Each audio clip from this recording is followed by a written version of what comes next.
Salut tout le monde, pour ceux qui ne me connaissent pas, je suis Anissé Ivduka, artiste, illustrateur, animateur, storyboarder et aussi créateur de bandes dessinées. Je fais cette vidéo pour vous montrer de A à Z comment publier sur la plateforme Plumic. Et ce que je te recommande fortement de lire actuellement sur Plumic, c'est Hacker. Hacker, c'est l'œuvre du créateur de Plumic.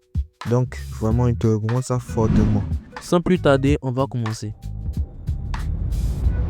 Donc, tu vas d'abord te rendre sur le site de Plumic parce que ce n'est pas possible de publier sur Plumic directement depuis l'application. Donc, tu vas te rendre sur le site et puis tu vas cliquer maintenant ici sur publier. Maintenant, tu vas choisir manga parce que, bon, en fonction de ce que tu veux publier, tu choisis manga. Pour moi, je choisis manga. Maintenant, tu vas maintenant ici pour la couverture de ton manga, tu vas charger une couverture. Donc je charge ma couverture et puis ici j'entre dans mon dossier et puis je sélectionne la couverture. Voilà, tu sélectionnes la couverture, écoute pour moi. Et puis ici avec cet outil là tu peux agrandir ou soit diminuer. Voilà, donc tu ajustes ça plutôt. Voilà, tu ajustes. Maintenant, après ça, tu mets maintenant les titres de ton manga. Moi, c'est Babyman. Donc, Babyman. Voilà. Donc, après avoir fait ça, maintenant, tu vas ici venir mettre la langue de ton projet. Donc, moi, ici, je mets français. Et puis, en sens de lecture, il y a japonais et puis il y a classique. Donc, si c'est en sens japonais, de droite à gauche, ou bien de gauche à droite, on fait version classique. Donc, moi, comme ça, je mets classique. Après ça, maintenant, au niveau du genre. Donc, le genre, moi, c'est action, aventure et comédie. Donc, action, aventure, comédie sont sélectionnés maximum, 3 maximum. Donc, en format, on va dire que pour moi, c'est en série. C'est une série, quoi. C'est pas un one-shot. Donc, j'ai choisi série.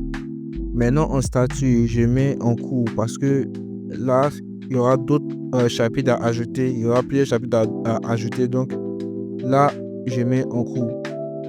Là, ici, tu peux modifier à tout moment. Même si tu as publié ton projet, tu peux modifier à tout moment. Si tu dis que c'est en pause, tu mets en pause, soit terminé. En fonction de ton manga et puis en fonction de ton temps, quoi. Donc, là, après avoir fait tout ça, maintenant, tu vas maintenant venir ici pour ajouter la description de ton projet, de ton manga. Voilà. Moi, j'ajoute le mien. Après avoir fait tout ça, maintenant, tu vas maintenant venir appuyer sur créer. Donc, avec là, maintenant, tu vas appuyer sur ajouter un chapitre. Voilà. Ajouter un chapitre. Là, ici, tu vas ajouter le numéro de ton chapitre. Si c'est chapitre 1, chapitre 2, tu ajoutes tout ici. Moi, comme ça, je mets chapitre 1. Voilà. Après aussi, ici, maintenant, tu peux mettre le titre. Le titre du chapitre. Voilà. Moi, vu que c'est un test. Voilà. Le titre du chapitre. Et puis là, c'est note du créateur. Donc, note du créateur, là, tu mets vraiment ce que tu as envie de... une phrase pour t'adresser au lecteur. Donc, après avoir fait ça aussi, ici aussi, tu as la possibilité encore de changer l'image. C'est parce que c'est l'image du chapitre. Donc, après ça, tu vas maintenant te rendre ici. Ici, tu vas maintenant venir ajouter maintenant des différentes planches. Donc, ici, moi, je vais faire glisser pour déposer directement ici. Donc, ici, pour pouvoir faire ça, tu vas faire CTRL A. Vu que tu es sur l'ordinateur, tu fais CTRL A. Et puis là, ici sur l'ordinateur, donc moi, je fais CTRL A. Sur le téléphone, là, tu seras obligé de sélectionner un à un. Voilà. Donc, là, je fais CTRL A.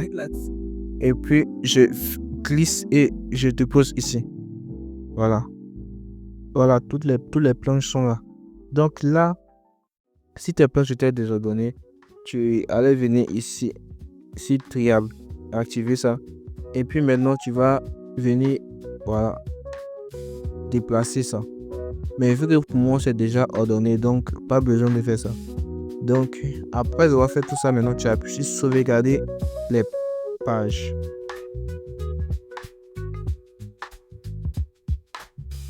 Donc voilà, Maintenant que le téléchargement est terminé, ce que maintenant il te reste à faire, c'est de publier.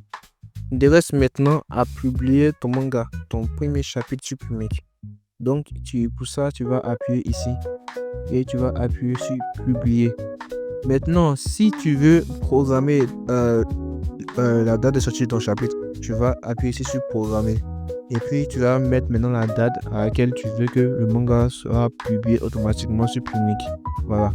Au cas où si ce jour-là tu es occupé et que tu n'as pas le temps de votre Plumik pour pouvoir faire tout ça ou pouvoir poster ton chapitre. Donc, tu programmes ici, voilà, ton chapitre. Et puis aussi, tu as la possibilité d'ajouter un fichier PDF. À quoi ça sert? D'abord, le fichier PDF que tu vas ajouter, ça va permettre au lecteur plutôt de télécharger ton chapitre et le lire plus tard. Donc, c'est ça un peu. Si tu es arrivé jusqu'à la fin de la vidéo, lâche un commentaire Plumik. Et n'oublie pas de t'abonner, de liker, de commenter.